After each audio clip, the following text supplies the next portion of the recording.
Our top focus remains President Donald Trump's visit to Beijing for a high-stakes two-day visit and talks with his Chinese counterpart Xi Jinping that is currently underway. A range of thorny issues including Tehran, Taiwan and trade are on the agenda.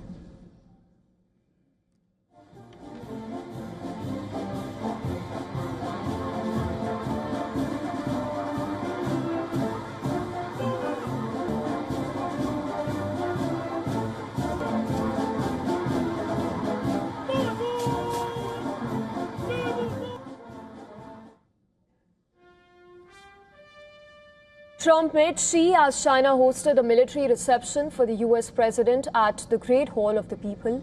The two leaders shook hands after Trump arrived in a motorcade to the steps.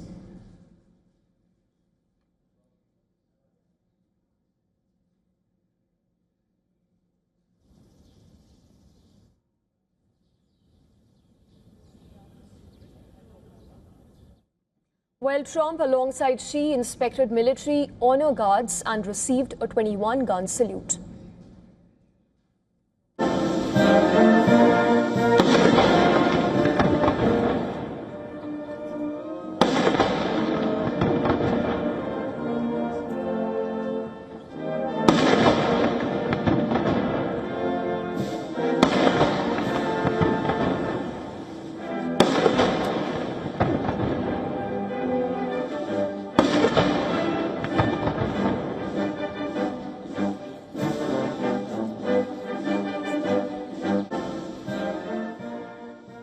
Well, at the start of Xi-Trump meet, the Chinese president expressed happiness to receive Trump for the US leader's first trip to China since 2017. Have always believed that the shared interests between China and the United States outweigh our differences, that the success of each nation represents an opportunity for the other, and that a stable China-US relationship is a boon for the world. Cooperation benefits both sides, while confrontation harms both. We should be partners, not rivals, helping each other succeed and prosper together, thereby forging a new path for the proper way for major powers to interact in this new era. Those that say this is maybe the biggest summit ever, they can never remember anything like it. I can say in the United States, people aren't talking about anything else. But it's an honor to be with you. It's an honor to be your friend. And the relationship between China and the USA is going to be better than ever before. And joining us live on the broadcast is Ambassador Anil Wadhwa. He's a former Secretary, Ministry of External Affairs, and currently a distinguished fellow with the Vivekanand International Foundation. Mr. Wadhwa, appreciate you joining us on the broadcast. We'll also go across to Susan, who will be joining us in just a bit from New York. Mr. Wadhwa, coming straight to it, beyond the optics that we have been seeing over the last couple of hours, how crucial will be the discussions on Iran war, Taiwan and tariffs between Xi and President Trump? So I think it's a very consequential meeting between this leadership of United States and China, which is gone underway today. You asked about three specific issues. First of all, Iran is an ongoing issue in which the United States would definitely ask President Xi to intervene and help him resolve this issue, because the United States wants to end the conflict, and of course it wants to end the conflict on its own terms. As far as the United States is concerned, it knows that it has a leverage there because the Chinese dependency on oil from abroad, and China imports a lot of energy from Iran. So therefore, any disruption there affects China as well. On Taiwan, there is pressure in the U.S. Senate on President Trump not to give in the long-standing position on Taiwan, which the United States has maintained, which is a position of ambiguity, if I would say so.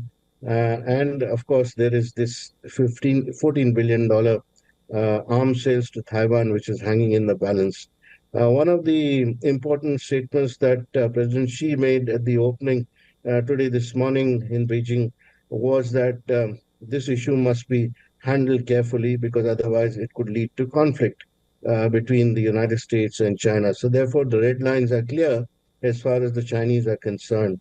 On tariffs, both sides would tend to find a balance because there has been talk about $30 billion worth of non-strategic goods, which will see a reduction of duties. And if that happens, then of course there would be an automatic purchase of United States farm products as well as energy and of course aeroplanes for the Chinese industry. The United States would also be willing to look at the imports it does from China, which are non-strategic. But on the strategic side, I think there's going to be a long-standing rivalry, and there the Chinese would like to have an opening in the United States market. They know they have a leverage as far as rare earths are concerned. Right. Mr. Wadhwa, you mentioned about the leverage part. I will come to that bit in just some time. Let's also take a word from Susan. She is live from New York. Susan, of course, first visit by President Trump in nearly a decade to Beijing. Give us an overview of what has happened over the last 2 hours and what can we expect in the next couple of hours. I think it's very clear that the two sides hope to reach some kind of common ground, at least for the optics of it.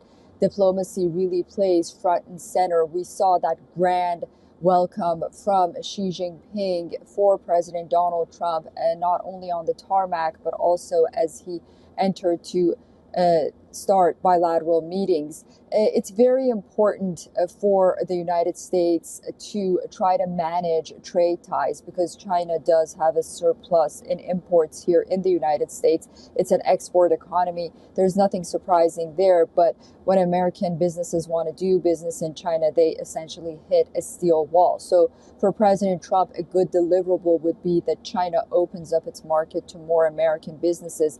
And a testament to that is the fact that he took so many tech CEOs along with him on this trip. And of course, for China, they want less restrictions on semiconductors. They want to see the Strait of Hormuz open more than anyone else. And they also want a more predictable relationship with the United States. Of course, there are reports that they hope to get a stronger word regarding Taiwan.